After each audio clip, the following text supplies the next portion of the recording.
Bonjour à tous. La Côte d'Or lance sa propre cartographie. Le département de Côte d'Or propose désormais Côte d'Or Street, un service de navigation virtuelle couvrant 8500 km de routes départementales.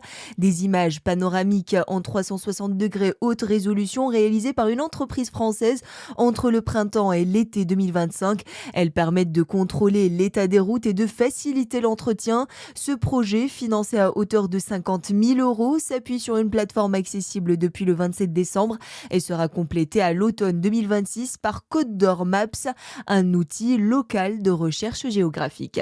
Réveillons sous contrôle dans nos départements. La préfecture a pris plusieurs arrêtés dans le passage à 2026.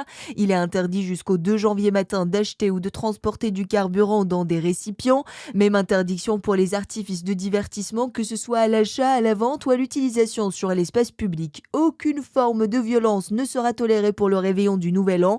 Les mots hier soir du ministre de l'Intérieur Laurent Nunez, qui était sur le plateau du 20h de France 2. Il a affirmé prôner la tolérance zéro face au risque de violence lors de cette nuit de la Saint-Sylvestre. Il y aura beaucoup de monde sur l'espace public, partout sur le territoire national, en particulier à Paris, mais aussi dans les grandes villes. Puis il y a toujours des velléités de violences urbaines dans les quartiers. Donc voilà, c'est ces deux risques majeurs, à la fois les violences urbaines et la sécurisation d'une foule immense qui va être partout sur l'espace public. Il n'y aura aucune forme de violence, de dégradation qui ne sera tolérée. Donc j'ai passé des instructions très fermes au préfet, mais comme on le fait à chaque 31 décembre dans ce pays, des instructions très fermes d'intervention immédiate dès qu'il y aura des dégradations, des prises à partie, des violences ou des prises à partie des forces de l'ordre au moyen de mortiers d'artifice. Un large dispositif de sécurité est ainsi déployé avec la mobilisation de 90 000 policiers et gendarmes, dont 10 000 à Paris et dans la Petite Couronne. La sécurisation de la RCEA entre dans sa dernière ligne droite en Saône-et-Loire.